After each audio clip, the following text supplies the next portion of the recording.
നമസ്കാരം. തിരക്കുമൂലം ഭക്തർക്ക് ദർശനം നടത്താനാവാത്ത ശബരിമല തിരക്കുൾക്കൊള്ളാൻ കഴിയുന്നതിലും അപ്പുറമാണെന്ന് ADGP MR അജിത് കുമാർ. പമ്പയിൽ പാർക്കിംഗ് അനുവദിച്ചാൽ നിലയ്ക്കലിലെ തിരക്ക് കുറയുമെന്ന് ADGP പറയുമ്പോൾ അതിന് തടസ്സമെന്താണ്? പ്രതിഷേധക്കാരെ മർദ്ദിച്ച മുഖ്യമന്ത്രിയുടെ സുരക്ഷാ ഉദ്യോഗസ്ഥർക്കെതിരെ കേസെടുക്കാതെ സുരക്ഷ നൽകി കുറുപ്പുംപടി പോലീസ് ഒളിച്ചുകളി തുടരുകയാണ്. എറണാകുളം ചൂണ്ടി ഭാരത് മാതാ ലോ കോളേജിൽ മഹാത്മാഗാന്ധിക്ക് സൺഗ്ലാസ് വെച്ച് ഫോട്ടോ എടുത്തത് ഭാവി വാഗ്ദാനമായ യുവനേതാവാണ്.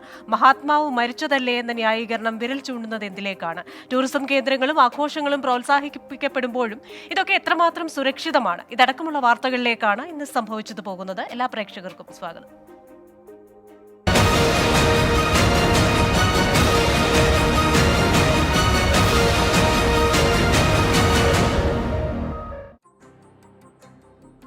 ആദ്യം ശബരിമലയുമായി ബന്ധപ്പെട്ട വാർത്തയിലേക്കാണ്. ശബരിമലയിൽ ഭക്തജനപ്രവാഹം.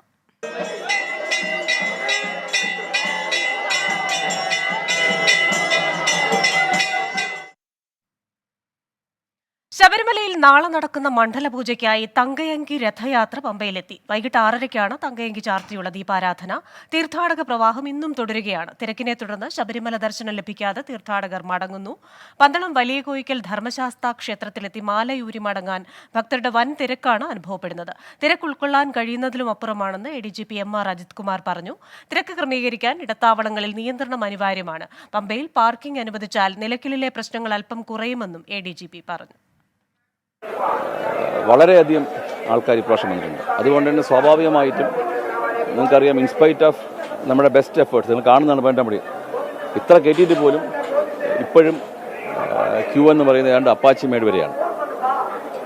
ശബരിമലയ്ക്ക് താങ്ങാൻ പറ്റുന്നതിനും അധികമായിട്ടാണ് ഇൻഫ്ലോ വരുന്നത്. നമ്മൾ പക്ഷേ കണ്ട പ്രശ്നം എന്ന് പറയുന്നത് ബുക്കിംഗ് ചെയ്ത ആൾക്കാർ കൂടാതെ ബുക്ക് ചെയ്യാത്തവരും അതുപോലെ തന്നെ മുൻ ദിവസങ്ങളിൽ ബുക്ക് ചെയ്ത ആൾക്കാരൊക്കെ വരികയാണ്. അപ്പം അതുകൊണ്ട് തന്നെ ഒരു പക്ഷേ ഇവിടെ എത്തിക്കഴിഞ്ഞാൽ നമുക്ക് തിരിച്ചയക്കാൻ സാധിക്കാത്തതുകൊണ്ട് അവരെയൊക്കെ നമ്മൾ അക്കോമഡേറ്റ് ചെയ്യാം. ശബരിമലയിലെ 39 ദിവസത്തെ വരുമാനം 204 കോടി രൂപയെന്ന് Thiruvithamkoor Devaswom board president PS Prasanth. കഴിഞ്ഞ വർഷം ഇതേ സമയം ലഭിച്ചതിനേക്കാൾ 18 കോടിയുടെ കുറവുണ്ട്. 204 കോടി 30,76,704 204 30 76 704 704. കഴിഞ്ഞ വർഷം 222 കോടി 98,70,70,250. വ്യത്യാസം 18 കോടി 67,93,546. കൂടുതൽ പ്രശ്നങ്ങൾ ഉണ്ടാകാതിരിക്കുവാൻ വരുന്ന കാലങ്ങളിൽ വരുന്ന 15 ദിവസം ഉണ്ടല്ലോ, 20 ദിവസം ഉണ്ടല്ലോ, കൂടുതൽ പ്രശ്നങ്ങൾ ഉണ്ടാകാതിരിക്കുവാനുള്ള പരമാവധി ശ്രമം ഉണ്ടാകും. അത് പറയേണ്ട ആളുകളോട് നിർദ്ദേശിക്കേണ്ട ആളുകളോട് നിർദ്ദേശിക്കും. ഗവൺമെന്റും ആ കാര്യത്തിൽ ശക്തമായ നിർദ്ദേശം കൊടുത്ത് മുന്നോട്ട് പോകുന്നുണ്ട്. കൂടുതൽ വിവരങ്ങളുമായി രാഹുൽ സുരേഷ് സന്നിധാനത്ത് നിന്നും ശ്രീജിത് ശ്രീകുമാരൻ നിലയ്ക്കലിൽ നിന്നും ചേരുകയാണ്. ആദ്യം രാഹുൽ സുരേഷിലേക്കാണ്. രാഹുൽ, ഈ തിരക്കുമൂലം പല ഭക്തരും ദർശനം ലഭിക്കാനാകാതെ മടങ്ങുന്നു. അതായത് അവരുടെ ദർശനത്തിന്റെ ഒരു പൂർണ്ണമായ സാധുത അവിടെ സംഭവിക്കുന്നില്ല എന്ന് പലരും പറയുന്നു. ഇത്രയധികം തിരക്ക് ഈ വർഷം ഉണ്ടാകുമ്പോഴും വരുമാനത്തിൽ കുറവുണ്ടാകുന്നു. ഇന്ന് ശബരിമലയിൽ നിന്നുള്ള ആ ഒരു തിരക്കിന്റെ അനുഭവം എങ്ങനെയാണ്? എന്താണ് ഭക്തരുടെ പ്രതികരണം?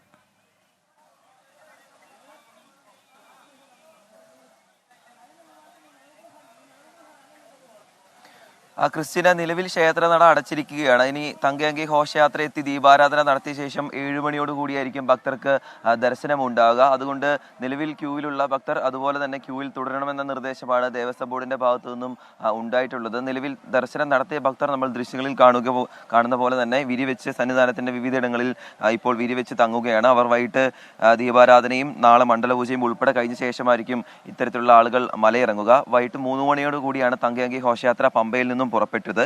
5:15 ശരംകുത്തിയിൽ ദേവസ്വം ബോർഡ് അംഗങ്ങൾ ഔദ്യോഗികമായി സ്വീകരണം നൽകും. അതിനുശേഷം ശബരിമലയിൽ സന്നിധാനത്തെത്തുക 6:15 കൂടിയായിരിക്കും.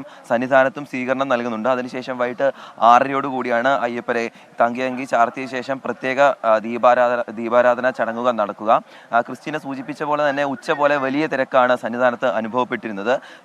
ഈ നട അടയ്ക്കുന്നവരെ ഏതാണ്ട് 54,000-ഓളം ആളുകളാണ് 18-ാം പടി ചവിട്ടി ദർശനം നടത്തിയിട്ടുള്ളത്. ഇന്നത്തെ വെർച്വൽ ക്യൂവിൽ 64,000 ആളുകളാണ് ബുക്ക് ചെയ്തിട്ടുള്ളത്. അതുകൊണ്ട് അതിൽ കൂടുതൽ അതായത് 20,000-ഓളം ആളുകൾ ഈ ക്യൂവിൽ, അതായത് സന്നിധാനം മുതൽ മരക്കൂട്ടം വരെയുള്ള ക്യൂവിൽ നിൽക്കുന്നു എന്നാണ് നമ്മൾ മനസ്സിലാക്കുന്നത്. അവർക്കിനി 7 മണിക്ക് ശേഷം മാത്രമേ ദർശനം സാധ്യമാവുകയുള്ളൂ. അതോടൊപ്പം നാളെയാണ് മണ്ഡല പൂജ നടക്കുന്നത്. നാളെ രാവിലെ 10:00-ക്കും 11:30-ക്കും ഇടയിലായിരിക്കും മണ്ഡല പൂജ നടക്കുക.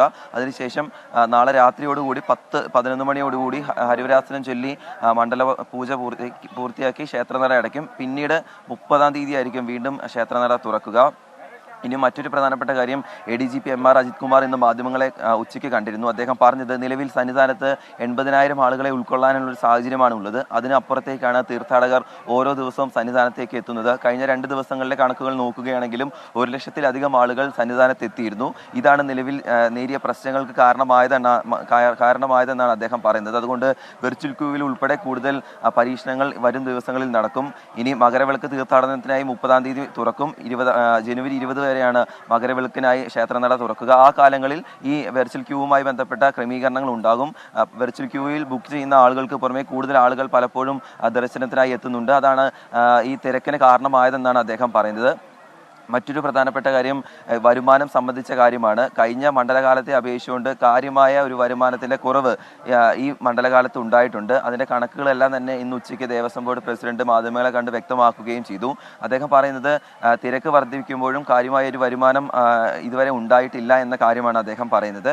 മറ്റൊരു പ്രധാനപ്പെട്ട കാര്യം പമ്പയിലെ ഈ പാർക്കിങ്ങുമായി ബന്ധപ്പെട്ടാണ്. നിലവിൽ പമ്പയിൽ പാർക്കിംഗ് ഇല്ലാത്തതോടുകൂടി നിലയ്ക്കലിൽ വലിയ പ്രശ്നങ്ങൾ ഉണ്ടായിരുന്നു. നേരത്തെ നമ്മൾ കണ്ടതാണ്. വാഹനങ്ങൾ കടത്തിവിടാത്തതിൻ്റെ പേരിൽ ആളുകളുടെ ഭാഗത്തുനിന്നും വലിയ പ്രതിഷേധങ്ങൾ ഉണ്ടായിരുന്നു. അതിനൊരു പരിഹാരം ഉണ്ടാകേണ്ടത് ഹൈക്കോടതിയുടെ ഒരു ഇടപെടൽ ഉണ്ടായാൽ മാത്രമാണ്. ഹൈക്കോടതി നിലവിൽ പമ്പയിലെ പാർക്കിംഗ് ഉൾപ്പെടെ നിരോധിച്ചിരിക്കുകയാണ്. ഹർജി ഹൈക്കോടതിയുടെ പരിഗണന ഉണ്ട് താനും. വരും ദിവസങ്ങളിൽ ആ ഹർജി പരിഗണിക്കുമ്പോൾ പമ്പയിൽ പാർക്കിംഗ് അനുവദിക്കുകയാണെങ്കിൽ ഒരു പരിധിവരെ പാർക്കിങ്ങുമായി ബന്ധപ്പെട്ട ഒരു പ്രശ്നം പരിഹരിക്കാമെന്ന കാര്യം ദേവസ്വം വ്യക്തമാക്കുന്നുണ്ട്. എന്താണെങ്കിലും മണ്ഡല പൂജ നാളെയാണ്. ഇതുവരെ കാര്യമായ മറ്റ് പ്രശ്നങ്ങളൊന്നുമില്ലാതെ കാര്യങ്ങൾ മുന്നോട്ട് പോയി എന്നത് ദേവസ്വം ബോർഡിനെ സംബന്ധിച്ചിടത്തോളം വലിയ കാര്യം തന്നെയാണ്. എന്താണെങ്കിലും തങ്കയങ്കി ഘോഷയാത്ര 6:15 കൂടി എത്തും. അതിനുവേണ്ട എല്ലാ ഒരുക്കങ്ങളും സന്നിധാനത്ത് പുരോഗമിച്ചുകൊണ്ടിരിക്കുകയാണ്. തീർത്ഥാടകർ ഈ തങ്കയങ്കി ഘോഷയാത്ര എത്തുന്നത് കാത്തും സന്നിധാനത്ത് തുടരുകയുമാണ്. ക്രിസ്റ്റീന. ശരി, ശബരിമലയിൽ ഭക്തർ തങ്കയങ്കി ഘോഷയാത്ര എത്തുന്നത് പ്രതീക്ഷിച്ചിരിക്കുകയാണ്. വൈകിട്ട് 6:30-ക്കാണ് ദീപാരാധന. ഇനി ശ്രീജിത്ത് ശ്രീകുമാരൻ കൂടി ചേരുകയാണ് നിലയ്ക്കലിൽ നിന്ന്. ശ്രീജിത്ത്, ഈ ഒരു ശബരിമലയുടെ ശേഷി അതിനപ്പുറമായി ഭക്തർ കടന്നു വരുന്നതാണ് അവിടുത്തെ പ്രശ്നം. സാധ്യമായതെല്ലാം ചെയ്യുന്നുണ്ടെങ്കിലും തിരക്ക് ഈ ശേഷിക്ക് അപ്പുറമാകുന്നത് കൊണ്ട് അത് മനുഷ്യസാധ്യമായതിനും അപ്പുറമാണെന്നാണ് ADGP എന്ന് പറഞ്ഞിരിക്കുന്നത്. അതേസമയം തന്നെ ഈ പമ്പയിലെ പാർക്കിംഗ് അത് സാധ്യമാക്കിയാൽ കുറേയൊക്കെ പ്രശ്നം ഒഴിവാക്കാം എന്നുകൂടി അദ്ദേഹം ചൂണ്ടിക്കാട്ടുന്നു. ഹൈക്കോടതി ഈ വിഷയത്തിൽ ഇപ്പോൾ പലതവണ ഹൈക്കോടതി പ്രത്യേക സിറ്റിംഗ് ഒക്കെ നടത്തി ഈ തിരക്ക് ഒഴിവാക്കുന്ന കാര്യത്തിൽ ഇടപെട്ടിട്ടുണ്ട്. അപ്പോൾ ഹൈക്കോടതിയുടെ ഭാഗത്തു നിന്ന് ഇതിനൊരു നടപടി ഉണ്ടാകുമോ? അത് തന്നെ ഈ നിലയ്ക്കലിലെ പാർക്കിങ്ങിന്റെ കാര്യത്തിൽ സംഭവിക്കുന്നത് എന്താണ്? നിലയ്ക്കലിൽ നിന്നുള്ള വിശദാംശങ്ങൾ. നിലയ്ക്കലിൽ നിലവിൽ കാര്യമായ കുഴപ്പങ്ങളില്ല. നിലയ്ക്കലിൽ ഏതാണ്ട് 2000-ലധികം വാഹനങ്ങൾ ഒരേ സമയം പാർക്ക് ചെയ്യാനുള്ള സൗകര്യം നിലവിലുണ്ട്. അത് 5000-ഓളം വാഹനങ്ങളാണെങ്കിൽ തൊട്ടപ്പുറത്തെ പ്രദേശത്തും പാർക്ക് ചെയ്യാനുള്ള സൗകര്യം നിലവിലുണ്ട്. അവിടെ ഒരു പ്രശ്നമില്ല. ഇപ്പോൾ നിലയ്ക്കലിൽ കാര്യമായ രീതിയിലുള്ള തിരക്കില്ല. മുഴുവൻ ഭക്തരും പമ്പയിൽ എത്തിക്കഴിഞ്ഞു. അവിടെയാണ് പ്രശ്നം. പമ്പയിൽ വാഹനങ്ങൾ പാർക്ക് ചെയ്യാനുള്ള ഒരു സൗകര്യമില്ല. അതുപോലെ തന്നെ ആളുകൾക്ക് കൂടുതൽ ആളുകൾ ഏതാണ്ട് ഒരു 10-15,000-ലധികം ആളുകൾ വന്നാൽ തന്നെ പമ്പ നിറയുന്ന ഒരു സാഹചര്യം ഉണ്ടാകും. ഇപ്പോൾ അതിൽ ഉൾക്കൊള്ളാൻ കഴിയാവുന്നതിലും അധികം ആളുകൾ പമ്പയിൽ ഉണ്ട് എന്നാണ് മനസ്സിലാക്കുന്നത്. അതിന്റെ അടിസ്ഥാനത്തിൽ വലിയ നിയന്ത്രണം ഈ മേഖലകളിലൊക്കെ തന്നെ വരുത്താൻ പോലീസ് നിർബന്ധമായിക്കൊണ്ടിരിക്കുകയാണ്. നിലവിൽ നേരത്തെ കൃഷ്ണൻ സൂചിപ്പിച്ചതുപോലെ ഹൈക്കോടതിയുടെ ഒരു നിയന്ത്രണത്തിൽ തന്നെയാണ് മറ്റു കാര്യങ്ങൾ, ഈ പാർക്കിംഗ് അടക്കമുള്ള കാര്യങ്ങൾ നടക്കുന്നത്. സ്വാഭാവികമായി അവരുടെ ഇടപെടൽ ദേവസ്വം ബോർഡും പോലീസും പ്രതീക്ഷിക്കുന്നുണ്ട്. അതിനുവേണ്ടി ഒരു ഇടപെടൽ നടത്തണമെന്ന് ഒരു പറയാതെ പറയുകയാണ് ADGP MR അജിത് കുമാർ. കാരണം അവിടെ പ്രളയശേഷം മറ്റാ പാർക്കിംഗ് ഉൾപ്പെടെയുള്ള കാര്യങ്ങൾ എല്ലാം തന്നെ നികന്നു പോയിരുന്നു. പിന്നീട് ഹൈക്കോടതിയുടെ ഇടപെടൽ, അവിടെ പാർക്കിംഗ് വേണ്ട എന്നൊരു ഇടപെടൽ ഹൈക്കോടതിയുടെ ഭാഗത്തുനിന്ന് വരികയും ചെയ്തു. സ്വാഭാവികമായി അതിന്റെയൊക്കെ ഭാഗമായാണ് ഈ ഒരു തിരക്ക് വരാൻ കാരണം. എന്തായാലും ഇപ്പോൾ നിലവിലെ സാഹചര്യത്തിൽ നിലയ്ക്കൽ കാര്യമായ പ്രശ്നങ്ങളില്ല. പക്ഷേ പമ്പയിൽ തീർത്ഥാടകരെ ഇപ്പോഴും നിയന്ത്രിച്ച് തന്നെയാണ് കടത്തിവിടുന്നത്. അതല്ലാതെ പറ്റില്ല എന്നാണ് ദേവസ്വം ബോർഡും പോലീസും പറഞ്ഞുകൊണ്ടേയിരിക്കുന്നത്. കാരണം ഇപ്പോൾ തന്നെ നിലവിൽ രാഹുൽ സുരേഷ് സൂചിപ്പിച്ചതുപോലെ നിരവധി ഭക്തർ അവിടെ ദർശനം കിട്ടാതെ കാത്തു നിൽക്കുന്നുണ്ട്. ഈ ദർശനം കിട്ടിയ ആളുകൾ അവിടെ തുടരുന്ന ഒരു സാഹചര്യമുണ്ട്. അത് അഭിഷേകത്തിനും മറ്റുമൊക്കെയാണ് അവിടെ തുടരുന്നത്. സ്വാഭാവികമായ ഒരു നടപടിക്രമം മാത്രമാണ്. എന്നാലും ആ ആളുകൾ ഇറങ്ങിയാൽ മാത്രമേ ഇത് ഈ താഴത്ത് പമ്പയിൽ നിൽക്കുന്ന ആളുകൾക്ക്. ഒരു കാര്യം കൂടെ, ഈ ഭക്തർ മാലയൂരി മടങ്ങുന്ന ഒരു ചടങ്ങ് കൂടി ഉണ്ടല്ലോ. പന്തളം വലിയ കോയിക്കകൾ ക്ഷേത്രത്തിലെത്തി മാലയൂരി മടങ്ങുന്നിടത്തും ഇതേപോലെ തന്നെയുള്ള ഒരു തിരക്ക് അനുഭവപ്പെടുന്നുവെന്ന് ശ്രീജിത്ത് രാവിലെ റിപ്പോർട്ട് ചെയ്തിരുന്നല്ലോ. അതുമായി ബന്ധപ്പെട്ട വിശദാംശങ്ങൾ, ഇപ്പോഴാ അവസ്ഥ എങ്ങനെയാണ്? തീർച്ചയായും അത് തന്നെ തുടരുകയാണ്. നേരത്തെ ഞാൻ സൂചിപ്പിച്ചല്ലോ, ഈ ഒരു ദിവസത്തേക്കും 2 ദിവസത്തേക്കും ഒക്കെ ഈ ദർശനത്തിനായി എത്തിയവർക്ക് പമ്പയിൽ നിന്ന് അങ്ങോട്ട് കയറാൻ കഴിയുന്നില്ല ഋഷിന. അത് നിലയ്ക്കലിൽ കാര്യമായ പ്രശ്നങ്ങളില്ല, പക്ഷെ പമ്പയിൽ എത്തുമ്പോൾ അവിടെ വലിയ നിയന്ത്രണം വരുന്നു. അത് അറിഞ്ഞുകൊണ്ട് അവിടെ നിന്ന് മടങ്ങിപ്പോരുകയാണ്. മടങ്ങിപ്പോരുന്ന ഭക്തർ അതിൽ കൂടുതൽ തമിഴ്നാട്, ആന്ധ്രാപ്രദേശ് ഉൾപ്പെടെയുള്ള ഇതര സംസ്ഥാനങ്ങളിൽ നിന്നുള്ള ഭക്തരാണ്. മലയാളികളും അതിൽ ഉൾപ്പെടുന്നുണ്ട്. പന്തളം വലിയ കോയിക്കൽ ശ്രീധർമ്മശാസ്ത്ര ക്ഷേത്രത്തിലെത്തി അവിടെ വെച്ച് മാലയൂരി ദർശനം നടത്തി, അവിടുത്തെ ക്ഷേത്രത്തിൽ ദർശനം നടത്തി മാലയൂരി അവിടെ തന്നെ ആഴിയിൽ നെയ്ത്തേങ്ങ നിക്ഷേപിച്ച് മടങ്ങുന്ന ഒരു സാഹചര്യമാണുള്ളത്. വളരെ വേദനയോടുകൂടി തന്നെയാണ് അവരുടെ പ്രതികരണങ്ങളൊക്കെ നമുക്ക് ലഭിച്ചിട്ടുള്ളത്. എന്തായാലും ഈ ഒരു പ്രതിസന്ധി ഇത്തവണ മാത്രമാണ് ഉണ്ടായത് എന്ന ഒരു വാദമാണ് അവർ ഉയർത്തുന്നത്. പക്ഷേ മുൻകാലങ്ങളിലും ഇത്തരത്തിലുള്ള സംഭവങ്ങൾ ഉണ്ടായിട്ടുണ്ട് എന്ന് ആ ക്ഷേത്രം അധികൃതർ, ദേവസ്വം അധികൃതർ പറയുന്നുണ്ട്. പക്ഷേ ഇത്രത്തോളം കൂടുതൽ ആളുകൾ ഒരുമിച്ച് വന്ന് മലയുരുന്ന ഒരു സാഹചര്യം ഇത്തവണ മാത്രമാണ് ഉണ്ടായത്. അതിന് പ്രധാനപ്പെട്ട കാരണം നിയന്ത്രണങ്ങളെല്ലാം മാറിക്കൊണ്ട് ഒരു തീർത്ഥാടന കാലം വരുന്നു, കൂടുതൽ ഭക്തർ അങ്ങോട്ട് വരുന്നു. അതിന് ഒരു ഇടപെടൽ, സാധ്യമായ ഒരു ഇടപെടൽ ദേവസ്വം ബോർഡിന്റെ ഭാഗത്ത് നിന്ന് നടക്കുന്നുണ്ട്. പക്ഷേ അത് എല്ലാ അർത്ഥത്തിലും ജനങ്ങളെ പൂർണ്ണമായി അല്ലെങ്കിൽ തീർത്ഥാടകരെ പൂർണ്ണമായി തൃപ്തിപ്പെടുത്തുന്ന തരത്തിലേക്ക് മാറുന്നില്ല എന്നതാണ് പ്രശ്നം. എന്തായാലും നിലയ്ക്കൽ കാര്യമായ പ്രശ്നങ്ങളില്ല. പമ്പയിൽ ഇപ്പോഴും തിരക്ക് തുടരുന്നുണ്ട്. തങ്കയങ്കി ഘോഷയാത്ര പമ്പയിലേക്ക് എത്തും. അതിനുശേഷം നേരെ സന്നിധാനത്തേക്ക് എത്തും. അവിടെ വൈകിട്ട് ദീപാരാധന ഈ തങ്കയങ്കി ചാർത്തിയാകും. ശരി, മനുഷ്യസാധ്യമായതെല്ലാം ശബരിമലയിൽ ചെയ്യുന്നുണ്ടെന്നാണ് ADGP പറഞ്ഞത്. ദേവസ്വം ബോർഡിന്റെ ഭാഗത്തു നിന്നും, സർക്കാരിന്റെ ഭാഗത്തു നിന്നും, പോലീസിന്റെ ഭാഗത്തു നിന്നും എല്ലാ കാര്യങ്ങളും ചെയ്യുന്നുണ്ട്. പക്ഷേ ശബരിമലയുടെ ശേഷിക്ക് അതീതമായ എണ്ണം ഭക്തർ ഇത്തവണ വരുന്നു, അത് ഒരു പ്രശ്നമാകുന്നു. അതേപോലെ തന്നെ പമ്പയുടെ പാർക്കിങ്ങിന്റെ വിഷയത്തിൽ ഹൈക്കോടതി ഒരു അനുകൂല തീരുമാനം പ്രഖ്യാപിക്കുമെന്നും അത് വരുന്നതോടുകൂടെ ഈ തിരക്കിന് ഒരു ശമനമുണ്ടാകുമെന്നുമാണ് ഇന്ന് ADGP പറയുന്നത്. സന്നിധാനത്ത് നിന്ന് വിശദാംശങ്ങൾ നൽകുകയായിരുന്നു രാഹുൽ സുരേഷ്. നിലയ്ക്കലിൽ നിന്ന് വിവരങ്ങൾ നൽകിയത് ശ്രീജിത്ത് ശ്രീകുമാരനാണ്. മറ്റൊരു വാർത്തയിലേക്കാണ്. ഒളിച്ചു കളിച്ച് പോലീസ്.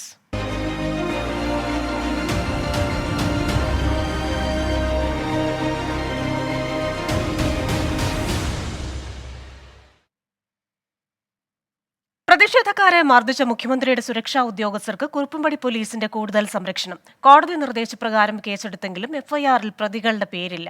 കോടതി ഉത്തരവ് കാറ്റിൽ പറത്തി കേസെടുക്കാതെ പോലീസ് നടത്തിയ ഒത്തുകളി 24 ആണ് പുറത്തു കൊണ്ടുവന്നത്. എന്നാൽ FIR രജിസ്റ്റർ ചെയ്തെങ്കിലും പ്രതികളെ പറ്റി പരാമർശമില്ല. മർദ്ദനമേറ്റ വിവരം പരാതിക്കാർ കോടതി മുൻപാകെ എഴുതി നൽകുകയായിരുന്നു. വിശദാംശങ്ങളുമായി കൊച്ചിയിൽ നിന്ന് ശ്രീകാന്താണ് ചേരുന്നത്. ശ്രീകാന്ത്, ഈ പ്രതികൾക്ക് സുരക്ഷ ഒരുക്കുന്നു പോലീസ് എന്ന് പറയുന്നത് അത്ര നല്ല കാര്യമല്ല. ഇവിടെ കേസുണ്ട്, FIR ഇല്ല. എന്താണ് കാരണം? കോടതി പറഞ്ഞിട്ടും കുറുപ്പുംപടി പോലീസിന് ഇനിയും നേരം വെളുത്തില്ല എന്നുള്ളതാണ് മനസ്സിലാക്കാൻ സാധിക്കുന്നത്. കാരണം ഈ സംഭവത്തിൽ ആദ്യഘട്ടത്തിൽ കേസെടുക്കാൻ പോലും തയ്യാറായിരുന്നില്ല കുറുപ്പുംപടി പോലീസ്. പിന്നീട് പ്രതികൾ കോടതിയിൽ പരാതിപ്പെട്ടു. കോടതി ശാസനാസ്വരത്തിൽ ഈ പരാതി സ്വീകരിക്കണമെന്നാവശ്യപ്പെട്ടു. അവിടെ വച്ച് എഴുതി പോലീസിന്റെ കൈവശം കൊടുത്തു. പിന്നെയും കാത്തിരുന്നു കുറുപ്പുംപടി പോലീസ് ഇതിൽ കേസ് രജിസ്റ്റർ ചെയ്യാൻ. ഏറ്റവും ഒടുവിൽ കുറുപ്പുംപടി പോലീസ് ഈ കേസ് രജിസ്റ്റർ ചെയ്തപ്പോൾ അതിൽ പ്രതികളുടെ പേര് ഉൾപ്പെടുത്തിയിട്ടില്ല. മുഖ്യമന്ത്രിയുടെ ഈ ഗൺമാൻ അടക്കമുള്ളവർ, മുഖ്യമന്ത്രിയുടെ സുരക്ഷാ ഉദ്യോഗസ്ഥർ അടക്കമുള്ളവരാണ് ഇതിൽ പ്രതിപ്പട്ടികയിൽ ഉള്ളത്. അതിനാൽ തന്നെ ഈ ആരോപണ വിധേയരായിട്ടുള്ളത്. അതിനാലായിരിക്കാം ഒരു പക്ഷേ ഇവരുടെ പേരെഴുതി ചേർക്കാത്തത്. സാങ്കേതികമായി പോലീസിന് പറയാൻ കണ്ടാലറിയാവുന്നവർക്കെതിരെ കേസ് രജിസ്റ്റർ ചെയ്തിട്ടുണ്ട് എന്ന്. അത് പോലീസ് വേണമെങ്കിൽ സാങ്കേതികമായി പറഞ്ഞു നിൽക്കാവുന്ന കാര്യമാണ്. പക്ഷെ പ്രതികൾ തന്നെ പറയുന്നു തങ്ങളെ മർദ്ദിച്ചവരെ തങ്ങൾക്കറിയാം, അവരുടെ പേര് സഹിതമാണ് പ്രതികൾ എഴുതി നൽകിയത്. എന്നിട്ടും കുറുപ്പുംപടി പോലീസ് കേസിൽ എടുത്തെങ്കിലും പ്രതികളുടെ പേരെഴുതി ചേർക്കാതെ വീണ്ടും ഒളിച്ചുകളി തുടരുകയാണ്. ഉറപ്പായും ഇത് ഇവരെ, മുഖ്യമന്ത്രിയുടെ സുരക്ഷാ ഉദ്യോഗസ്ഥരെ സംരക്ഷിക്കാൻ വേണ്ടിയുള്ളതാണ് എന്ന കാര്യത്തിൽ തർക്കം വേണ്ട. ഒരുപക്ഷെ കൂടുതൽ കോടതി ഇടപെടലുകൾ ഈ വിഷയത്തിൽ ഉണ്ടായേക്കാം. നേരത്തെ ഈ കേസിൽ പ്രതി ചേർക്കപ്പെട്ടവർ ഈ വിഷയം ചൂണ്ടിക്കാട്ടി കോടതിയെ സമീപിച്ചാൽ പോലീസിന് വലിയ പ്രതിസന്ധിയാകും അത്. ശരി, കൊച്ചിയിൽ നിന്ന് വിശദാംശങ്ങൾ നൽകിയത് ശ്രീകാന്താണ്. നവകേരള സദസ്സിന്റെ ഭാഗമായ പോലീസ് ഉദ്യോഗസ്ഥർക്ക് ഗുഡ് സർവീസ് എൻട്രി നൽകുന്നത് ക്രൂര പരിഹാസമെന്ന് പ്രതിപക്ഷ നേതാവ് VD സതീശൻ. പ്രതിപക്ഷ സമരങ്ങളെ മുഖ്യമന്ത്രി പരിഹസിക്കുകയാണെന്നും VD സതീശൻ കുറ്റപ്പെടുത്തി. പോലീസ് ഉദ്യോഗസ്ഥന്മാർക്ക് ഗുഡ് സർവീസ് എൻട്രി കൊടുക്കാനുള്ള തീരുമാനം കേരളത്തിന്റെ രാഷ്ട്രീയ ചരിത്രത്തിൽ ഒരു മുഖ്യമന്ത്രി പ്രതിപക്ഷ സമരത്തോട് നടത്തിയ ഏറ്റവും വലിയ പരിഹാസമാണ്. ഇത് കേരളത്തിലെ ജനങ്ങളുടെ സാമാന്യ യുക്തിയെ ചോദ്യം ചെയ്യുന്ന ഒന്നാണ്. സമരങ്ങളോടുള്ള അസഹിഷ്ണുതയാണ് മുഖ്യമന്ത്രി ഇതിലൂടെ പ്രകടിപ്പിച്ചത്. സമരങ്ങളിലൂടെ വളർന്നു വന്നതാണ് കമ്മ്യൂണിസ്റ്റ് പാർട്ടി എന്ന് പറയുന്ന ആ കമ്മ്യൂണിസ്റ്റ് പാർട്ടിയുടെ നേതാവിന് സമരങ്ങളോടുള്ള അസഹിഷ്ണുതയും അതിനോടുള്ള വെറുപ്പുമാണ് ഇപ്പം ഇതിലൂടെ പ്രകടമാകുന്നത്. കേരള ചരിത്രത്തിലെ ഏറ്റവും ക്രൂരമായ പരിഹാസമാണ്. വല്ലാത്തൊരു ന്യായീകരണം.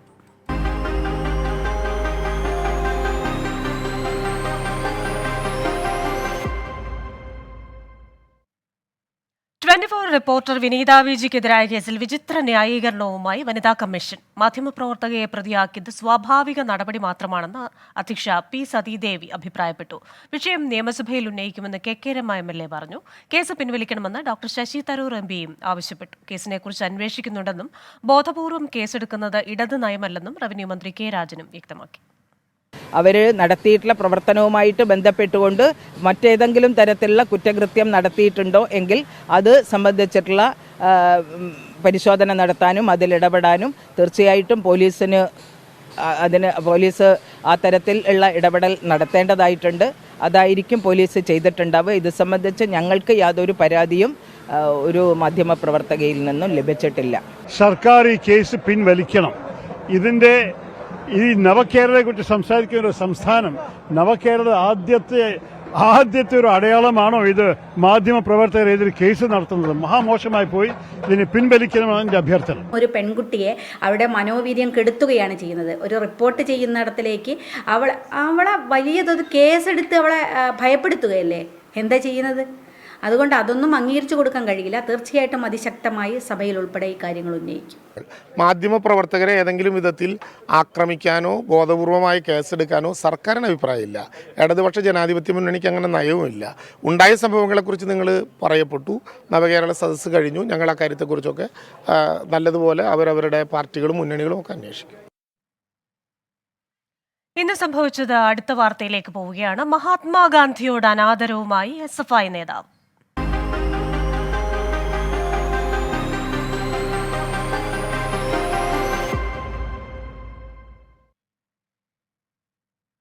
എറണാകുളം ചൂണ്ടി ഭാരതമാതാ ലോ കോളേജിൽ രാഷ്ട്രപിതാവിനോട് SFI നേതാവിന്റെ അനാദരവ്. ഗാന്ധി പ്രതിമയുടെ മുഖത്ത് സൺഗ്ലാസ് വെച്ച് വീഡിയോ ഷൂട്ട് നടത്തി. പരാതിക്കാരോട് കോടതിയിൽ പോകാൻ നിർദ്ദേശിച്ച പോലീസ് 24-ൽ വാർത്ത വന്നതിന് പിന്നാലെ കേസെടുത്തു. വിശദാംശങ്ങളുമായി അശ്വിൻ പാലാഴി ചേരുകയാണ് കൊച്ചിയിൽ നിന്ന്.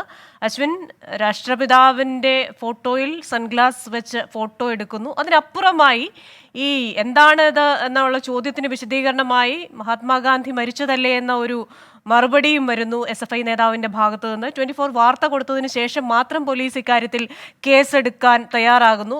ഒരു വകതിരിവില്ലായ്മ അല്ലെങ്കിൽ വിവേകമില്ലായ്മ എന്ന് പറഞ്ഞ് തള്ളിക്കളയാവുന്ന ഒരു വിഷയമാണോ ഇത്? പ്രത്യേകിച്ചൊരു യുവ നേതാവാണല്ലോ ഇത് ചെയ്തിരിക്കുന്നത്. തീർച്ചയായും ക്രിസ്റ്റ്യന വെറുമൊരു നേതാവല്ല, SFIയുടെ ആലുവ ഏരിയ കമ്മിറ്റി അംഗമാണ്. ഒപ്പം ചൂണ്ടി ഭാരത് മാതാ കോളേജിലെ SFI നേതൃത്വം നൽകുന്ന യൂണിയനിലെ അംഗം കൂടിയാണ് ഈ അതിൽ എന്ന് പറയുന്ന ആൾ. എന്തായാലും വളരെ ഗൗരവതരമായ ഒരു ഇടപെടൽ തന്നെയാണ് ഈ അതിലിൻ്റെ ഭാഗത്തുനിന്ന് ഉണ്ടായിരിക്കുന്നത്. കോളേജിന് സമീപമുള്ള ഗാന്ധി പ്രതിമയിൽ കൂളിംഗ് ഗ്ലാസ് ഇടുന്നു, ഒരു മാല ഇടുന്നു. അതൊക്കെ ഇട്ടിട്ട് വികൃതമായ ഒരു രൂപത്തിൽ മഹാത്മാവിൻ്റെ ഫോട്ടോ എടുത്ത് വീഡിയോ അടക്കം എടുത്ത് വാട്സപ്പ് ഗ്രൂപ്പുകളിൽ പ്രചരിപ്പിക്കാനുള്ള ശ്രമമായിരുന്നു നടത്തിയത്. ഒരു തമാശ രൂപേണ ചെയ്തതാണ് എന്നുള്ളതാണ് വിശദീകരണം. എന്തായാലും ഈ പുറത്തു വന്ന ദൃശ്യങ്ങൾ അതിൻ്റെ കൂട്ടുകാർ പകർത്തി ക്ലാസ്സിലെ വാട്സപ്പ് ഗ്രൂപ്പിലേക്ക് ഇട്ടതാണ്. അത് അവിടെ നിന്ന് പിന്നീട് വലിയ തോതിൽ പ്രചരിച്ചു. ഉടൻ തന്നെ കോളേജിലെ മറ്റു വിദ്യാർത്ഥികൾ ഈ സംഭവത്തിൽ നടപടി വേണമെന്ന് കോളേജ് പ്രിൻസിപ്പളെ അടക്കം നേരിട്ട് കണ്ടെത്തി പറയുകയും ചെയ്തിരുന്നു. എന്നാൽ കോളേജ് അതിലൊരു നടപടി എടുത്തില്ല.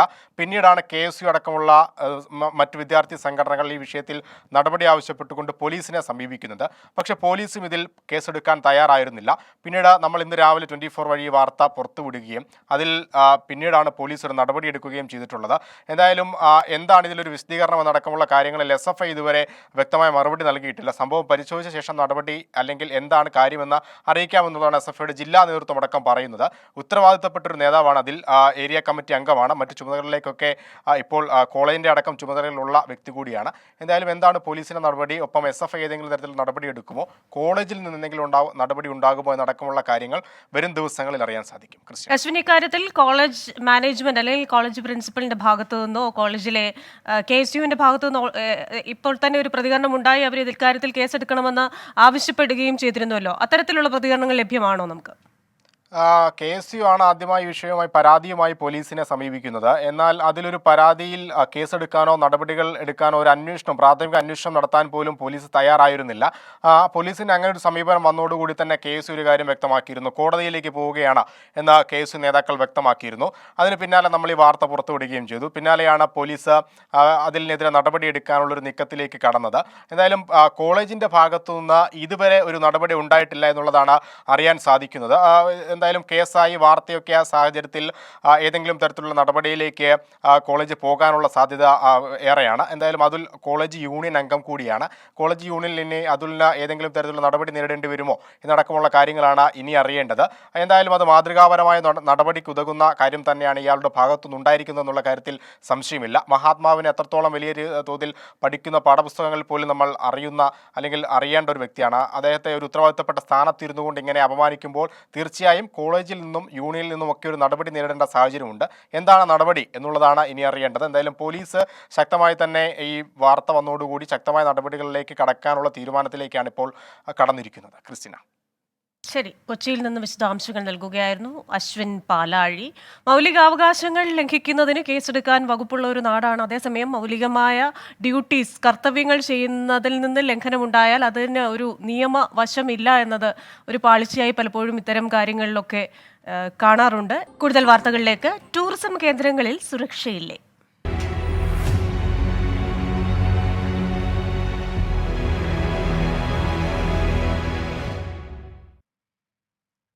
കോന്നി അടവി ഇക്കോ ടൂറിസം കേന്ദ്രത്തിൽ സഞ്ചാരികൾക്ക് നേരെ തേനീച്ച ആക്രമണം. തേനീച്ചയുടെ കുത്തേറ്റ 7 പേരിൽ ഒരാളുടെ നില ഗുരുതരമാണ്.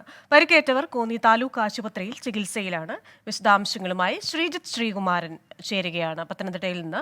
ശ്രീജിത്ത്, ടൂറിസം വളരെയേറെ പ്രോത്സാഹിപ്പിക്കുന്ന ഒരു സർക്കാരാണ്. ടൂറിസം മന്ത്രി തന്നെ നേരിട്ട് ആണ് പല പ്രോജക്റ്റുകളുടെയും അതിൻ്റെ മുന്നോട്ടുള്ള പോക്കെല്ലാം നോക്കുന്നത്. പക്ഷേ അതേസമയം തന്നെ ഈ ടൂറിസം കേന്ദ്രങ്ങളിൽ എത്തുന്നവർക്ക് എത്രത്തോളം സുരക്ഷ ഒരുക്കുന്നു എന്നതും ഒരു ചോദ്യമല്ലേ?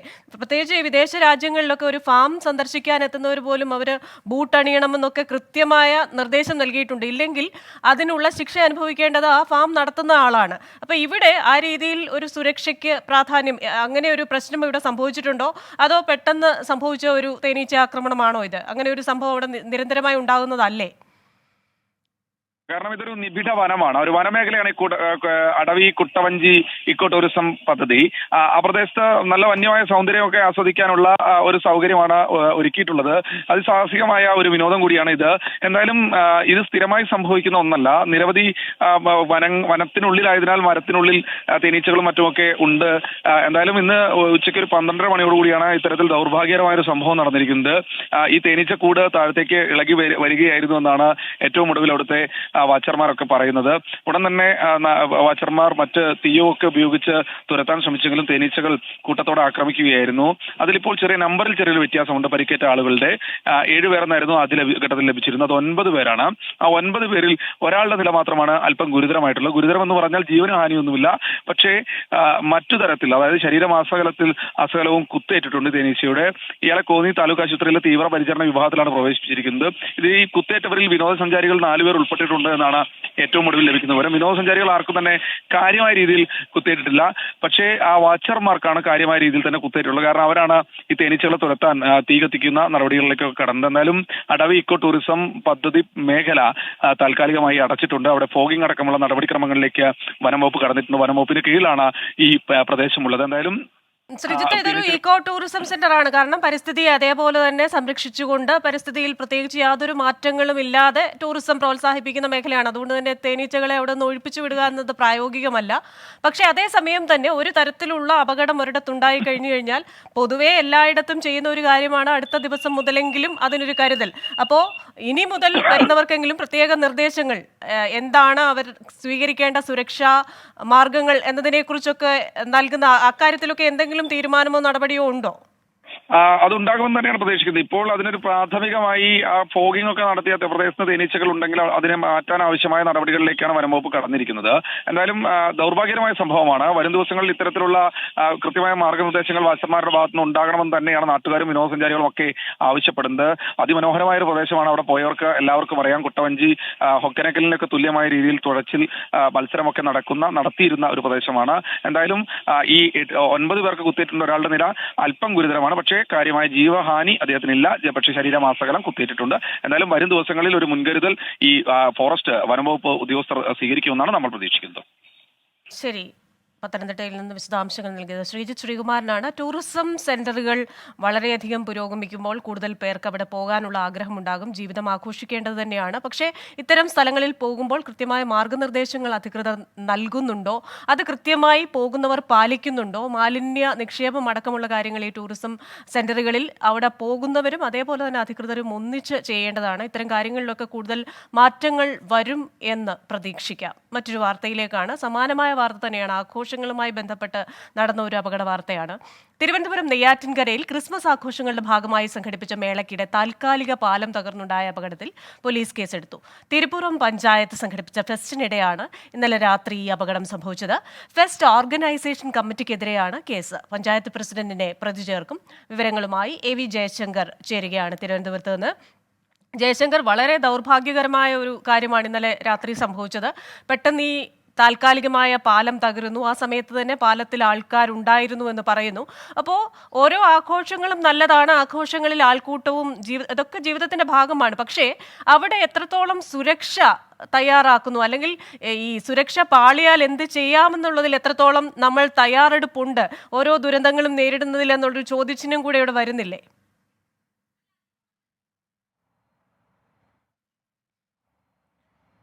ക്രിസ്റ്റീന, ഈ വിഷയവുമായി ബന്ധപ്പെട്ട് എന്തായാലും പോലീസ് അന്വേഷണം ആരംഭിച്ചിട്ടുണ്ട്. വലിയൊരു അപകടമാണ് കഴിഞ്ഞ ദിവസം ഉണ്ടായത്. കാരണം ഉദ്യോഗസ്ഥരുടെ മാത്രം ഒരു വീഴ്ച കൊണ്ട് സംഭവിച്ചൊരു അപകടമാണ്. കാരണം ഇത്രയും ആളുകൾ വരുന്ന, ആയിരക്കണക്കിന് ആളുകളാണ് ഈ ഒരു പരിപാടിയിൽ പങ്കെടുത്തത്. ഇത്രയും ആളുകൾ പങ്കെടുക്കുന്ന ഒരു പരിപാടിയിൽ കൃത്യമായ ഒരു സുരക്ഷാ ക്രമീകരണങ്ങളും ഉണ്ടായിരുന്നില്ല. പഞ്ചായത്ത് കൃത്യമായി ടിക്കറ്റ് ഏർപ്പെടുത്തിക്കൊണ്ടാണ് ഇത്തരത്തിലൊരു പരിപാടി സംഘടിപ്പിച്ചത്. ആ ടിക്കറ്റ് നമ്മൾ കഴിഞ്ഞ ദിവസം പരിശോധിച്ചിരുന്നു.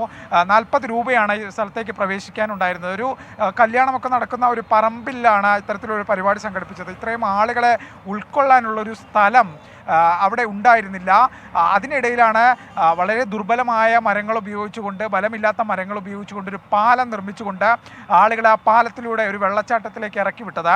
ഒരേ സമയം ഇത്രയും അധികം ആളുകൾ പാലത്തിലൂടെ കടന്നതോടെ അത് ഒരു വലിയ അപകടത്തിലേക്ക് നയിച്ചു. എന്തായാലും ഒരു ഉദ്യോഗസ്ഥ ഭരണ സംവിധാനത്തിൻ്റെ വീഴ്ച തന്നെയാണ് ഇത്തരത്തിലൊരു അപകടത്തിലേക്ക് നയിച്ചത്. ഇതുമായി ബന്ധപ്പെട്ട് എന്തായാലും പോലീസ് അന്വേഷണം ആരംഭിച്ചിട്ടുണ്ട്. പഞ്ചായത്ത് തലത്തിൽ ഇതുമായി ബന്ധപ്പെട്ട അന്വേഷണം ഉണ്ടാകും. ഇതിൻ്റെ വിവരങ്ങൾ നമുക്ക് ഉടൻ നൽകാൻ കഴിയുമെന്നാണ് ആലോചിക്കുന്നത്. എന്തായാലും ജയശങ്കർ, ഈ അപകടത്തിന്റെ ഈ സംഘാടക സമിതിയിൽ ആരൊക്കെയായിരുന്നു? കാരണം ഇതിപ്പോ ഒരു ഇത്രയും ആൾക്കാരെ കടത്തിവിടുന്ന ഒരു പാലമാണല്ലോ. നമ്മൾ അധികം ആൾക്കാർ വരുമ്പോൾ അവരുടെ ഒരു മോബ് സൈക്കോളജി വെച്ച് അവരെ നമുക്ക് പറഞ്ഞു മനസ്സിലാക്കാനൊന്നും പറ്റില്ല. അപ്പോൾ ഒട്ടനവധി ആൾക്കാർ അതിലേക്ക് കയറി പോകാൻ സാധ്യതയുണ്ട്. അപ്പോൾ ഇതൊരു താൽക്കാലിക പാലം, തട്ടിക്കൂട്ട് പാലം തന്നെ ആയിരുന്നു അല്ലേ?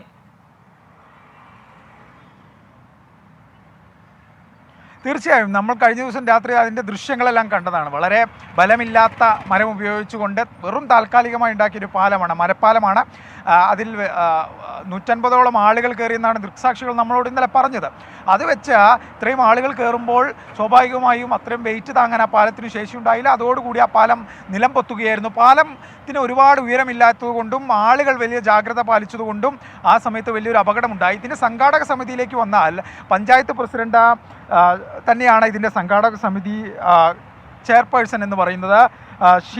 ഷീനയായിരുന്നു ഇതിൻ്റെ സംഘാടക സമിതി ചെയർപേഴ്സൺ. ഒപ്പം പഞ്ചായത്ത് മെമ്പർ അഖിലും ഒപ്പം സ്റ്റീഫൻ എന്ന് പറയുന്ന 2 കൺവീനർമാരും ഉണ്ടായിരുന്നു. ഇവരടങ്ങുന്ന 3-അംഗ സമിതിയാണ് ഇത്തരത്തിലൊരു പരിപാടി സംഘടിപ്പിച്ചത്. നമ്മൾ കഴിഞ്ഞ ദിവസം ഇതിൻ്റെ ടിക്കറ്റെല്ലാം പരിശോധിച്ചു. ഈ ടിക്കറ്റ് നമ്മുടെ കയ്യിൽ തന്നെയുണ്ട് ക്രിസ്റ്റീന. നമുക്ക് ഈ ദൃശ്യങ്ങളിൽ ഞാൻ വേണമെങ്കിൽ കാണിക്കാം. ഇതാണ് ആ ടിക്കറ്റ്. ഈ ടിക്കറ്റിൽ ഒരു സ്ഥലത്ത് പോലും ഇതൊരു പഞ്ചായത്തിൻ്റെ പരിപാടിയാണെന്ന തരത്തിൽ ഒന്നും അടയാളപ്പെടുത്തിയില്ല. പക്ഷേ കൃത്യമായി ഈ ടിക്കറ്റ് നിരക്കും എല്ലാം വെച്ചുകൊണ്ടാണ് ഇത്തരത്തിലൊരു പരിപാടി സംഘടിപ്പിച്ചത്. കൃത്യമായ ഒരു തരത്തിലുള്ള മുന്നൊരുക്കമില്ലാതെ സംഘടിപ്പിച്ചൊരു പരിപാടി. പോലീസ് FIR തന്നെ പറയുന്നുണ്ട് സുരക്ഷാ ക്രമീകരണങ്ങൾ ആവശ്യത്തിനുണ്ടായില്ല എന്നുള്ളത്. അപ്പോൾ ഇത്തരത്തിൽ ആഘോഷ ദിവസങ്ങളിൽ ഒരുപാട് ജനങ്ങൾ ഇത്തരം പരിപാടി സംഘടിപ്പിച്ചാൽ ഇറങ്ങും. അവരുടെ ജീവന് സുരക്ഷിതത്വം കൊടുക്കേണ്ടത് ഭരണകൂടത്തിൻ്റെ, പ്രാദേശിക സർക്കാരുകളുടെ ഉൾപ്പെടെ ബാധ്യതയാണ്. ഇത്തരത്തിലുള്ളൊരു ബാധ്യത അവിടെ ഉണ്ടായില്ല. പോലീസും ഈ സമയത്ത് വലിയ നിഷ്ക്രിയത്വം പാലിച്ചു എന്ന് വേണം നമുക്ക് മനസ്സിലാക്കാൻ. കാരണം നമ്മൾ സംഭവ സ്ഥലത്ത് ചെല്ലുമ്പോൾ അവിടെ 3 or 4 പോലീസുകാർ മാത്രമാണ് ഈ അപകടശേഷം ഉണ്ടായത്. അവിടെ ഒരു സംഘർഷമുണ്ടായ സമയത്ത് പോലും വളരെ ചുരുക്കം പോലീസുകാരാണ്, പണിപ്പെട്ടാണ് ആളുകളെ പിരിച്ചുവിട്ടത്. അപ്പോൾ ഇത്തരത്തിൽ വലിയ പരിപാടികൾ സംഘടിപ്പിക്കുന്ന സമയത്ത് വലിയൊരു ജാഗ്രത ഭരണകൂടത്തിന് വേണമെന്ന് തന്നെയാണ് ഈ ഒരു അപകടം നമുക്ക് മുമ്പിൽ തുറന്നു കാണിക്കുന്നത്. ഈ അപകടത്തിൽ കാഷ്വാലിറ്റീസ് കുറവായിരുന്നു, അതുകൊണ്ട് തന്നെ നമുക്ക് ആശ്വസിക്കാം. പക്ഷേ ഇത് മറച്ചൊരവസ്ഥയായിരുന്നു എങ്കിൽ എന്താകുമെന്ന് നമ്മൾ ചിന്തിക്കണം. കാരണം അവധി ദിനമാണ്, ആഘോഷമാണ്, ക്രിസ്മസ് ആണ്, ജീവിതം ആഘോഷിക്കാൻ വന്ന ഒരുപാട് പേർക്ക് അത് വലിയ കണ്ണുനീരാവുമായിരുന്നു. പക്ഷേ ഭാഗ്യം കൊണ്ട് ആർക്കും കാര്യമായ അപകടം സംഭവിച്ചില്ല, ചെറിയ പരിക്കുകൾ മാത്രമാണ്. അവരെല്ലാം നിലവിൽ സുരക്ഷിതരുമാണ്. എന്തായാലും ഇത്തരത്തിൽ പരിപാടികൾ സംഘടിപ്പിക്കുമ്പോൾ ഇത്തരം അപകടങ്ങൾ കണക്കിലെടുത്തുകൊണ്ട് കൃത്യമായ മുൻകരുതലുകൾ എടുക്കാൻ ഇവിടുത്തെ സംവിധാനങ്ങൾ തയ്യാറാവണം. ഇല്ലെങ്കിൽ ഇത് ആവർത്തിച്ചു കൊണ്ടിരിക്കുമെന്ന് തന്നെയാണ് ഈ ഒരു അപകടം നമുക്ക് മുമ്പിൽ തുറന്നു കാണിക്കുന്നത്. ക്രിസ്റ്റീന, ശരി. ജീവിതത്തിൽ ആഘോഷങ്ങളും യാത്രകളും ഒക്കെ ജീവിതത്തിന്റെ ഭാഗമാണ്, ആൾക്കൂട്ടങ്ങളുമൊക്കെ. പക്ഷെ അത്തരം കാര്യങ്ങൾ സംഘടിപ്പിക്കുമ്പോൾ സംഘാടക സമിതിയുടെ ഒരു ആസൂത്രണത്തിൽ വരുന്ന ഒരു പിഴവ് ഇവിടെ വലുതായി കാണുന്നുണ്ട്. പല രാജ്യങ്ങളിലും ഒരു അപകടം ഒരു റോഡിലുണ്ടായാൽ പിറ്റേ ദിവസം അവിടെ എന്തായിരുന്നു അപകടം സംഭവിച്ചത് അത്തരത്തിലൊരു ബോർഡ് വെക്കുന്ന രീതി വരെയുണ്ട്. അതുകൊണ്ട് തന്നെ ഇത്തരത്തിലുള്ള ആസൂത്രണങ്ങൾ പാളിപ്പോകുന്നു. ഏതൊക്കെ തരത്തിലുള്ള അപകടങ്ങൾ ഉണ്ടാകാമെന്ന് മുൻകൂട്ടി കണ്ട് ആസൂത്രണം ചെയ്യുന്ന നിലയിലേക്ക് ഇത്തരം പരിപാടികൾ പോകേണ്ടതുണ്ട് എന്നാണ് AV ജയശങ്കർ തിരുവനന്തപുരത്ത് നിന്ന് റിപ്പോർട്ട് ചെയ്യുന്നത്. മറ്റൊരു വാർത്തയിലേക്ക്. തൃശൂരിൽ വീടാക്രമിച്ച് ലഹരി സംഘം.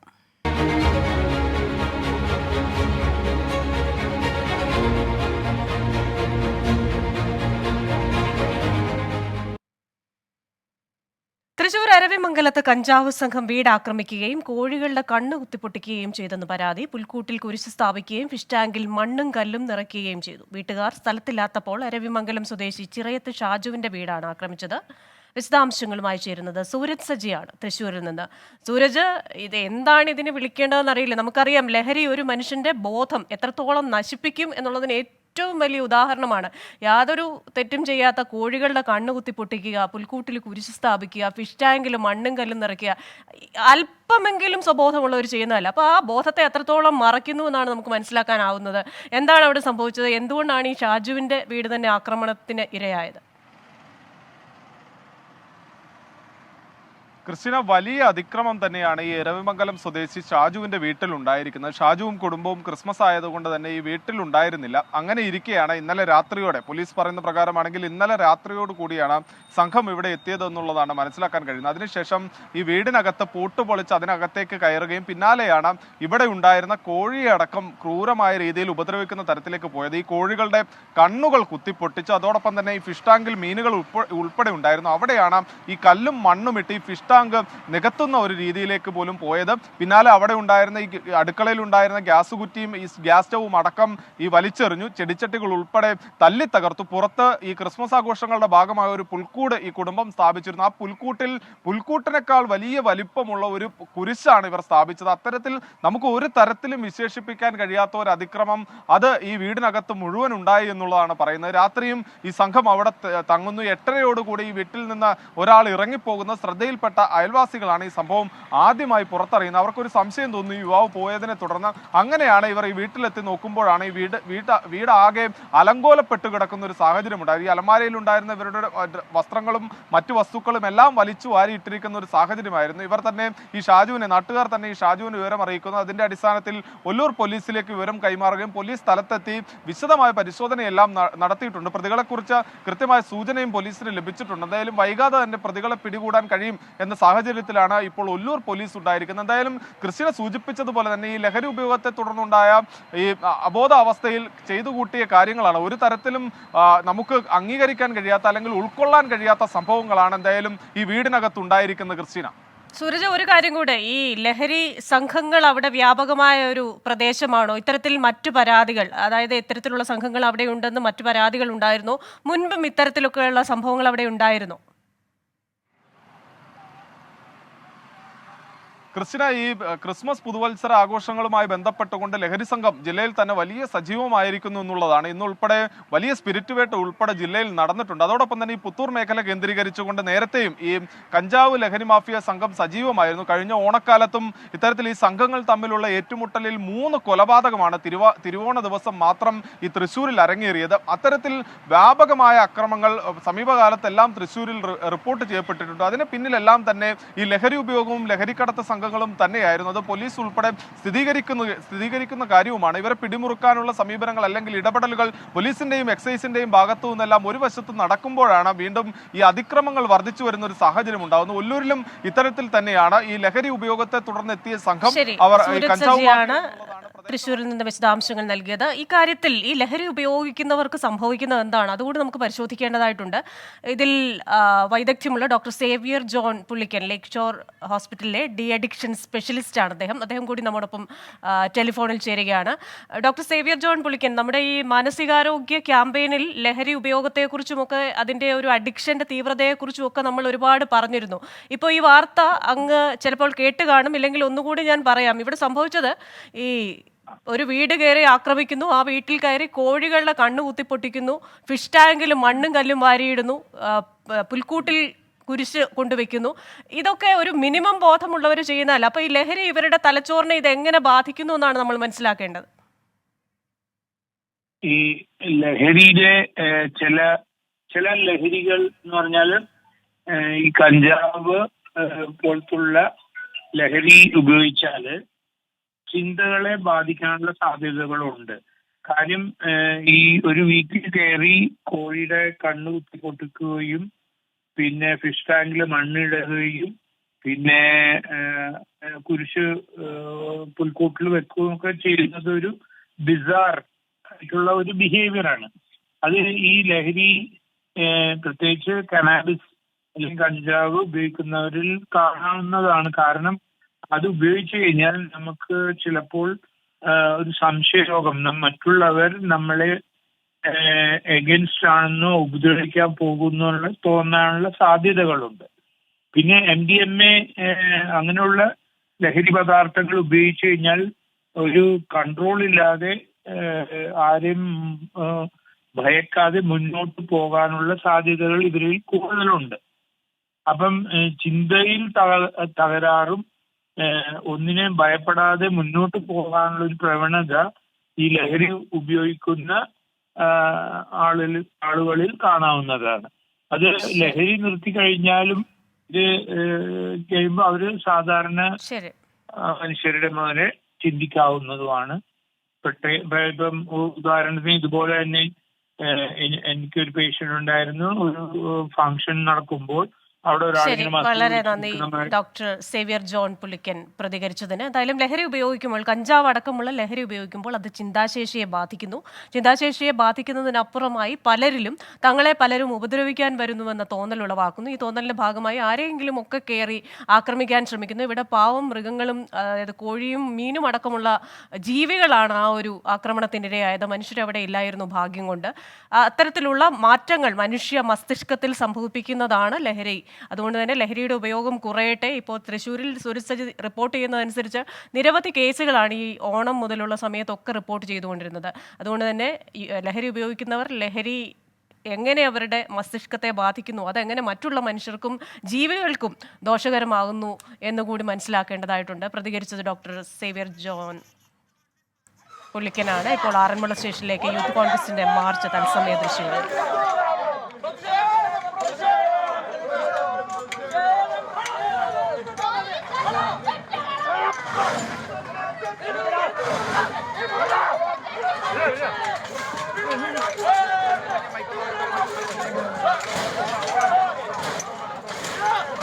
ശ്രീജിത്ത് ശ്രീകുമാരൻ ശരിയാണ്. ശ്രീജിത്ത്, ഈ ബാരിക്കേഡുകളൊക്കെ തല്ലിപ്പൊളിക്കാനുള്ള ശ്രമമൊക്കെ നടക്കുന്നുണ്ടല്ലോ, പ്രതിഷേധം എങ്ങനെയാണ് അവിടെ ഇപ്പോൾ?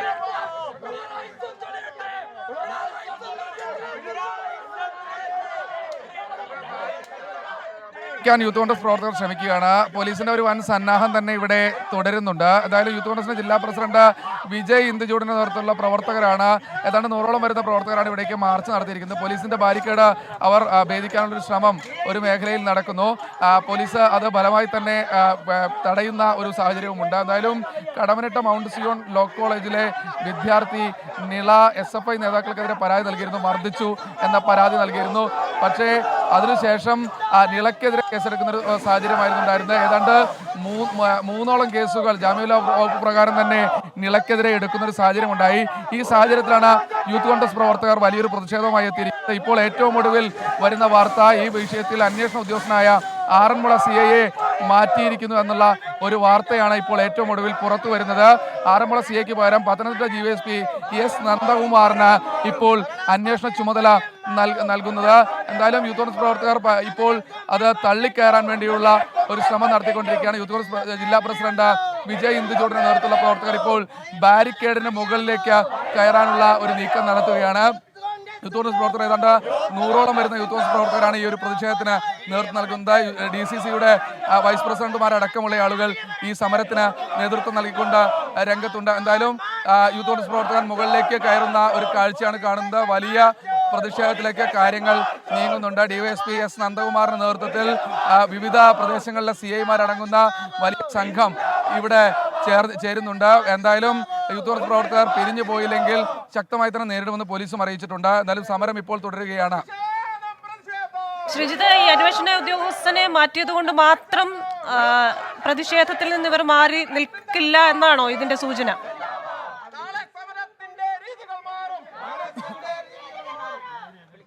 അതെ, അന്വേഷണ ഉദ്യോഗസ്ഥനെ മാറ്റിയതുകൊണ്ട് മാത്രം ഈ പ്രതിഷേധം അവസാനിക്കില്ല എന്ന സൂചന തന്നെയാണ് യൂത്ത് കോൺഗ്രസ് പ്രവർത്തകർ നൽകുന്നത്. അതിൽ അവർ പ്രധാനമായും അവർ പറഞ്ഞുകൊണ്ടിരിക്കുന്നത് 3 കേസുകൾ, അതിൽ SFI നേതാവും അതുപോലെ തന്നെ DYFIയുടെ പെരുന്നാട് ബ്ലോക്ക് സെക്രട്ടറിയുമായ ജെയ്സൺ ജോസഫിനെതിരായാണ് ഈ മർദ്ദന പരാതി ഉയർന്നിരിക്കുന്നത്.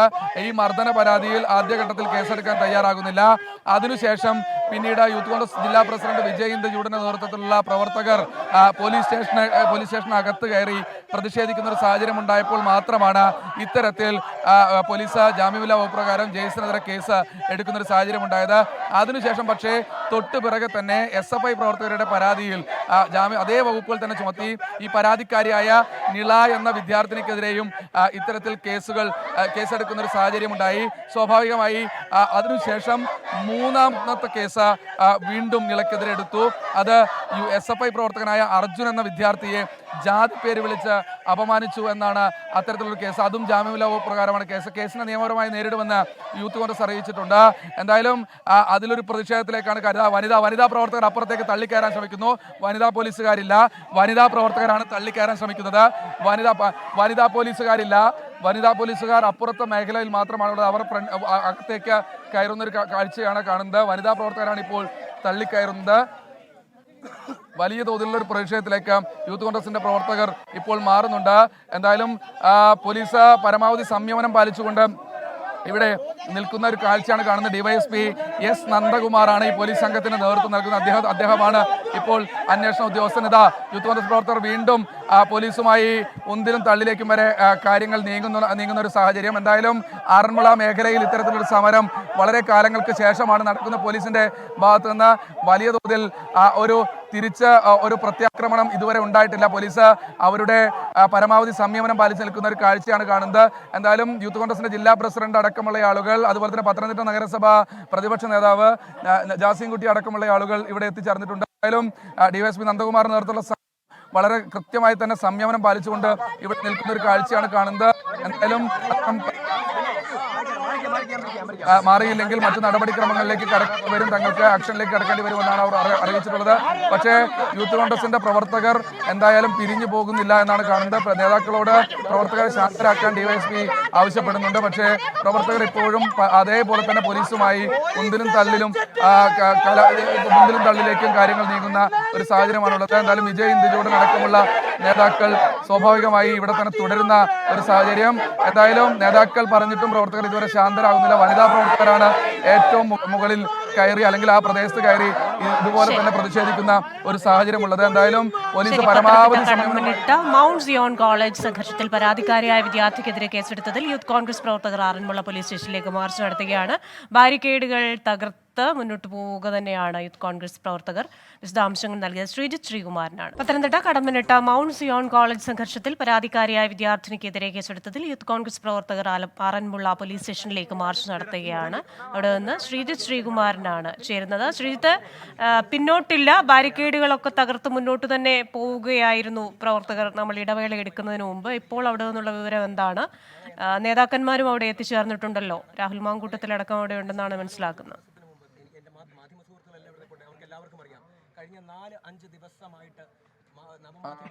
നേതാക്കന്മാർ ഇടപെട്ട് ഈ പറയുന്ന പ്രവർത്തനം ശാന്ത കൃത്യം ഒരു 50-ലധികം പ്രവർത്തകർ ഇപ്പോഴും ഇവിടെ തുടരുന്നുണ്ട്. യൂത്ത് കോൺഗ്രസിന്റെ പ്രവർത്തകരാണ് 50-ലധികം പ്രവർത്തകർ. തുടക്കത്തിൽ 100ഓളം പ്രവർത്തകർ ഉണ്ടായിരുന്നു. അതിൽ കുറച്ച് സീനിയർ നേതാക്കൾ അപ്പുറത്തേക്ക് മാറി പ്രവർത്തകരെ ശാന്തരാക്കാൻ വേണ്ടി ഒരു ശ്രമം നടത്തുന്നു. സ്വാഭാവികമായി ഇത്തരത്തിൽ രാഹുൽ മാങ്കൂട്ടത്തിന്റെ നേതൃത്വത്തിൽ വലിയ പ്രതിഷേധം, രാഹുൽ മാങ്കൂട്ടത്തിൽ ആ പ്രതിഷേധം ഉദ്ഘാടനം ചെയ്യാനാണ് വന്നത്. വനിതാ പ്രവർത്തകരാണ് അല്പസമയം മുൻപ് പുരുഷ പോലീസുകാരോടക്കം വലിയ തോതിൽ തട്ടിക്കയറുന്ന ഒരു സാഹചര്യം ഉണ്ടായത്. 4 വനിതാ പോലീസുകാർ മാത്രമാണ് ഈ ഒരു സമയം ഇവിടെ ഉണ്ടായിരുന്നത്. സ്വാഭാവികമായി യൂത്ത് കോൺഗ്രസിന്റെ നേതാക്കൾ വലിയ തോതിലുള്ള പ്രതിഷേധം ഈ ഒരു ഘട്ടത്തിൽ ഉയർത്തുമെന്ന കാര്യത്തിൽ യാതൊരു തർക്കവുമില്ല. എന്തായാലും യൂത്ത് കോൺഗ്രസിന്റെ നേതാക്കൾ ഇപ്പോൾ പറയുന്നത് ഈ മൗണ്ട് സിയോൺ ലോ കോളേജിൽ SFIക്ക് വേണ്ടി അനധികൃതമായി ഇടപെടൽ നടത്തുന്നത് പോലീസാണ്. പോലീസിന്റെ ഈ നടപടി CPMന്റെ ദുഷ്ടലാക്കോടുകൂടിയുള്ള ഇടപെടലിന്റെ ഭാഗമായാണ് എന്നാണ് കൃത്യമായ രീതിയിൽ അവർ ഒരു ആക്ഷേപം ഉന്നയിക്കുന്നത്. എന്നാലും യൂത്ത് കോൺഗ്രസിന്റെ സംസ്ഥാന അധ്യക്ഷൻ രാഹുൽ മാങ്കൂട്ടത്തിൽ അല്പസമയത്തിനകം ഇത് ഈ സമരം ഉദ്ഘാടനം ചെയ്ത് സംസാരിക്കും. ഈ കേസിൽ ഇങ്ങനെ ഒരു ആരോപണം വരുമ്പോൾ അന്വേഷണ ഉദ്യോഗസ്ഥനെ മാറ്റിയിട്ടുണ്ടല്ലോ. ആറന്മുള CIക്ക് പകരം ഇനി പത്തനംതിട്ട DYSP നന്ദകുമാറാണല്ലോ കേസ് അന്വേഷിക്കുന്നത്. തീർച്ചയായും ആറന്മുള CIക്ക് പകരം ഇപ്പോൾ പത്തനംതിട്ട DYSPക്ക് അന്വേഷണ ചുമതല പത്തനംതിട്ട SP അജിത്ത് കൈമാറിയിട്ടുണ്ട്. പക്ഷേ അതുകൊണ്ടൊന്നും കാര്യമില്ല. 3 കേസുകൾ അത് ജാമ്യമില്ലാ വകുപ്പ് പ്രകാരം തന്നെ ഈ നിള എന്ന പരാതിക്കാരിക്കെതിരെ എടുത്തിട്ടുണ്ട്. അത് പിൻവലിക്കണം. അത് തെറ്റായ നടപടിക്രമമാണ്. അതായത് ഇരയ്ക്കും വേട്ടക്കാരനും ഒരേ തരത്തിലുള്ള നീതി എന്ന തരത്തിലേക്ക് പോലീസ് മാറുന്ന ഒരു സാഹചര്യമാണുള്ളത്. അടി കൊണ്ടത് അല്ലെങ്കിൽ SFIക്കാരുടെ DYFI നേതാവിന്റെ മർദ്ദനമേറ്റത് നിള എന്ന വിദ്യാർത്ഥിനിയാണ്. സ്വാഭാവികമായി തങ്ങളെ സംബന്ധിച്ചിടത്തോളം അത് വലിയ തോതിൽ ബുദ്ധിമുട്ടുണ്ടാക്കുന്ന അല്ലെങ്കിൽ ആ വിദ്യാർത്ഥിനിക്ക് ഏറ്റ മർദ്ദനത്തിൽ ഒരു വലിയ പ്രതിഷേധം ഞങ്ങൾക്കുണ്ട് എന്ന് യൂത്ത് കോൺഗ്രസ് പറയുന്നു. യൂത്ത് കോൺഗ്രസ് നേതാക്കളായ വിജയേന്ദ്ര ചൂടൻ അടക്കമുള്ള ആളുകൾ അവിടെ ഈ പോലീസ് സ്റ്റേഷനകത്ത് വലിയ തോതിലുള്ള പ്രതിഷേധം സംഘടിപ്പിച്ചതിന്റെ ഭാഗമായി മാത്രമാണ് ഒരു കേസെടുക്കാൻ തയ്യാറായത് എന്നാണ് ഇപ്പോൾ ഈ ഒരു ഘട്ടത്തിൽ വിശദാംശങ്ങൾ നൽകുകയായിരുന്നു ശ്രീകുമാരൻ. ഇനി ഇപ്പോഴത്തെ കാലാവസ്ഥ സമർപ്പിക്കുന്നത് Berger home shield scientific water proofing solutions.